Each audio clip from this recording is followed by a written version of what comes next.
right, ladies and gentlemen, really quick, I just want to tell you about one of our fantastic sponsors, and that is Soldier Girl Coffee Company. So if you are watching the video, you can definitely check out the screen share here. I am on our website, and you can go to affiliates, or this will be changing to sponsors soon, and click on Soldier Girl Coffee.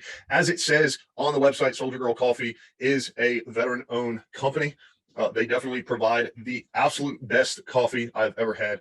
It definitely has the pick-me-up that I need in the morning. If we check out her website, of course, down in the right-hand corner, you can definitely chat with her. You can get exclusive discounts she offers to our listeners just by putting your email address in the box on the website. As you can see right here, she has French vanilla cream, 100% Colombian, snickerdoodle Hawaiian hazelnut, and she offers regular as well as CBD-infused coffee. So be sure to go and check out her website. Of course, you can get there by going to our website at businessandbrewshow.com/soldier-girl-coffee, or you can just click the link in the show notes and it'll take you right here. You click on view products and it takes you over to shop around. She even has a little bit of merch. I know when I ordered my bag of Colombian roast, I really enjoy Colombian roast, and she has the best Colombian roast that I have ever had. And of course is a veteran-owned business, but I got a sticker as well as a thank you note.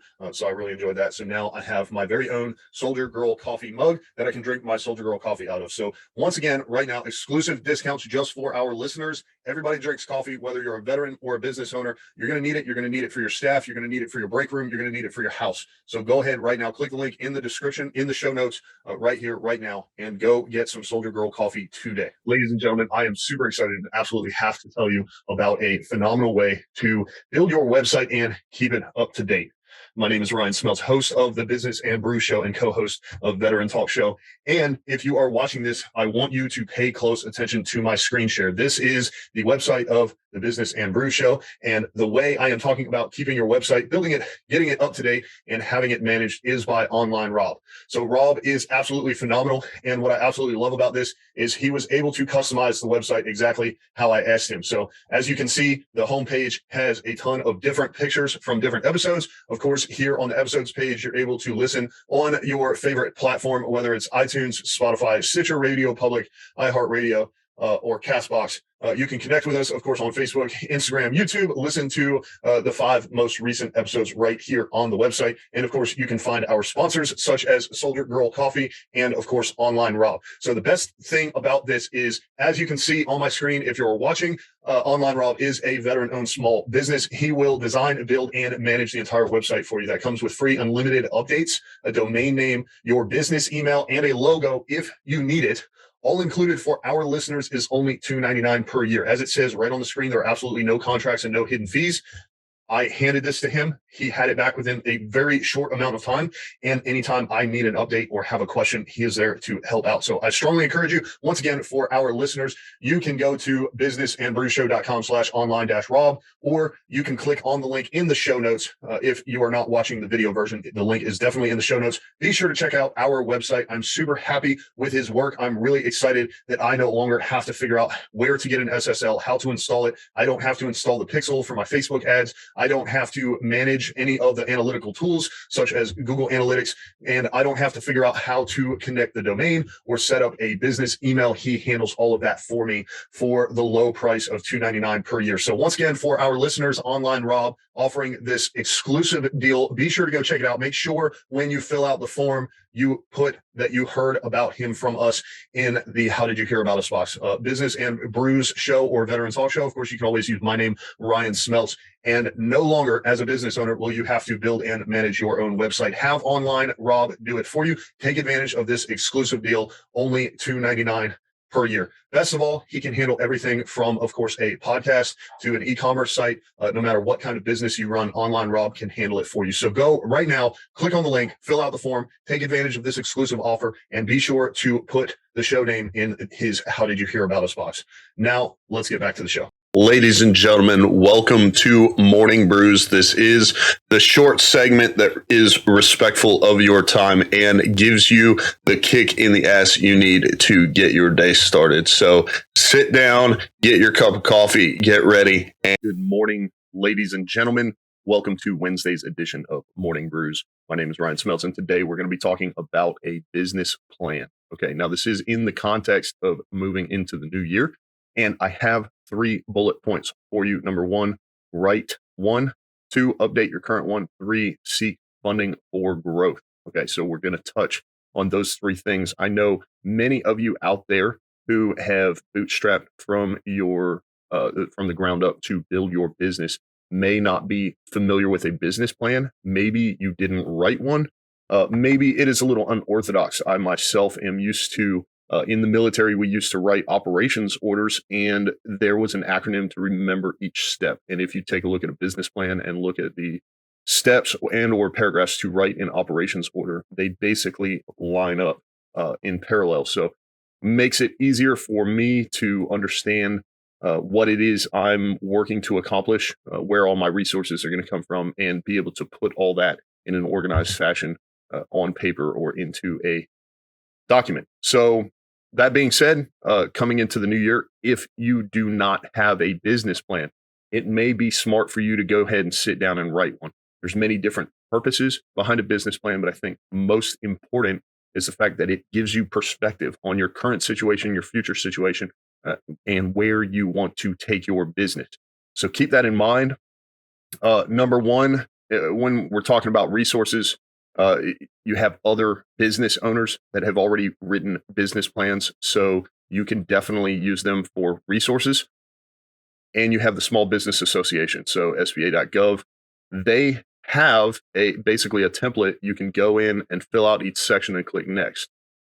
At face value, that sounds like an amazing opportunity to take advantage of a huge resource. However, I will tell you that some of the things you need to put into the business plan are not clearly broken down in there. So the SBA website can also connect you with things such as SCORE, which is essentially a nonprofit free resource for business owners, in addition to all the meetups and other free events.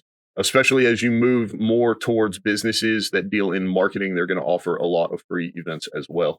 And it could be a plethora of different topics. Definitely check with your local schools as well, the technical colleges, the community colleges, and maybe even the universities. Especially if you are a veteran, you could definitely tap into other resources to help you write that business plan and be able to get that done.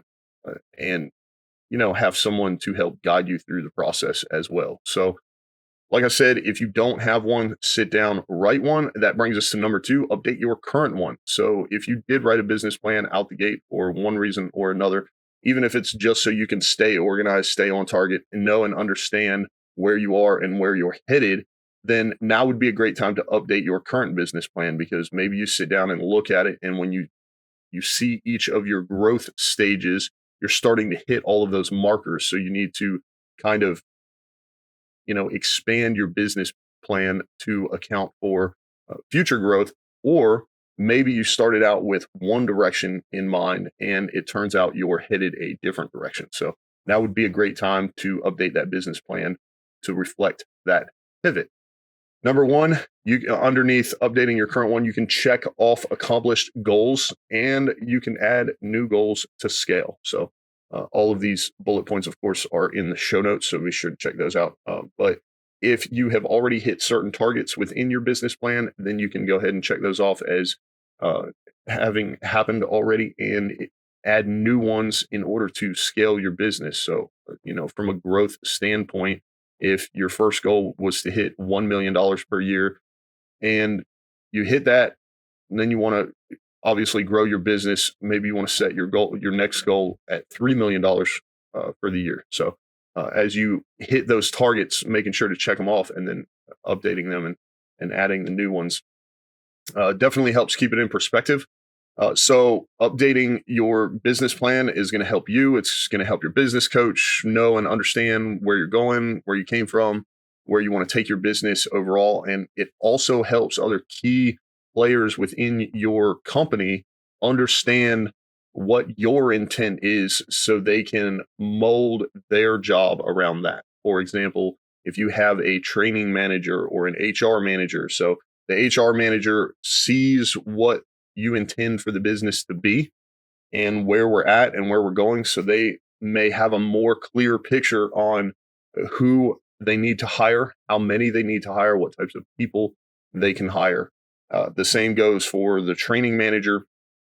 If the focus had previously been a customer service based training plan, and they see that in order to hit future goals, we're going to need more sales focused training, and previously the sales training was lacking and the customer service training was a little bit excessive, then they're able to make that pivot within their own program as well. You also have larger businesses, so you may not be there yet. I know we're not there yet, but they have other entities below them. Okay. So whether that is from an ownership standpoint, like there's a parent company and they own several companies under that umbrella, or it could be just from a structure standpoint where there's, say, 100, 500 employees within the company. So basically the company as a whole, or the parent company, would have their business plan. They may update it because it's the beginning of the year. It's time to do that. And then each of the companies that they own will update their business plan, because obviously there is a piece in each one of those that's going to reflect the overall intent of the parent company. So that's just a handful of examples. But like I said, definitely, if you don't have one, go ahead and write one. If you do have one, now is a fantastic time to update your current one. And one of the main reasons, and those who have a business plan probably already know this, but one of the main reasons you want to have a business plan is to seek funding for growth. And seeking funding for growth, you can do that three different ways. Well, there's more ways of doing it, but I have three written down here. Number one is a business loan.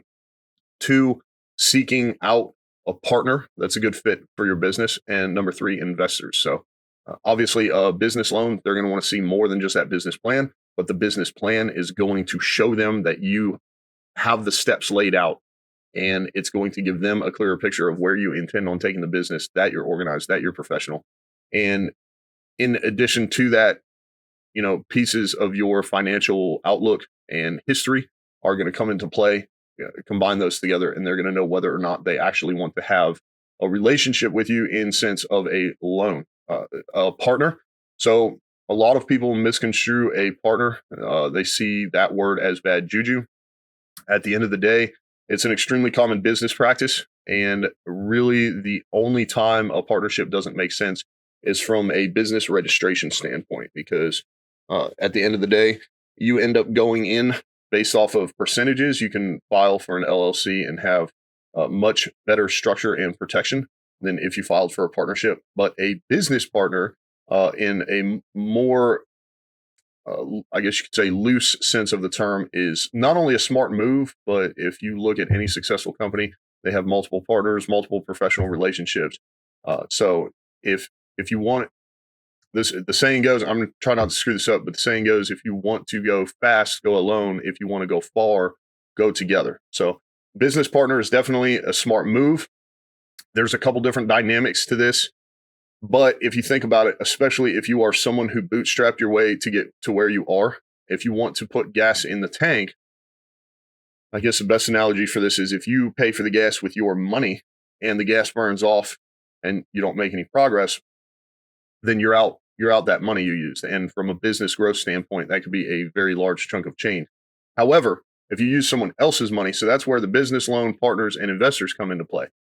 So when you find a partner who is interested in your business model and what you have set up, if you're the owner operator and they would be either a silent partner, or maybe you bring someone in that has that knowledge, skill, and ability that you're lacking. So that could be from a marketing and sales standpoint. Maybe you're really good in the back end operation of your business, such as on the computer or in an office type environment. Maybe you're really good at training and growing the team. Maybe they're really good at the marketing and sales, getting people in the door, getting customers to buy. Maybe they're really good at the customer service aspect. So basically you would be able to partner up. You would come to terms on what that relationship would look like. And part of them becoming a partner hinges based on what they bring to the table. So outside of just their skills and abilities, obviously in this specific scenario, that would mean money as well. So if someone is bringing a significant amount of money that they want to put into the business to the table, then maybe the partnership looks closer to something where they get this portion that they work on and I get this portion that I work on. However, if they're bringing a smaller number to the table, maybe I just have them run a single aspect of the business. So whatever that relationship looks like would definitely be up to the two people. You have to realize that the owner, the person who started the business and built it to where it is, especially if you're looking at the other person not bringing as much money forward, the owner's going to hold all the equity. The owner's going to hold all of the emotional attachment, the investment in the current business. So just because you take on a partner doesn't mean it has to be 50-50 out the gate from day one. Everybody understands that coming into a new relationship, there are always going to be certain stages to things. And the last one I want to talk about is investors. These, you could use the term silent partner here. The biggest difference is they have a lot less say in the fine details of how the business works, primarily because they're not too worried about it. They have a little bit more say in the financial aspect. And most of the time, they just want to put their money up for the risk in expectation of seeing, hopefully, a percent ROI after a period of time. So with all three of those examples, a business loan, a partner, and investors, then you're going to want to have your business plan written up to date, and very clear, because that's going to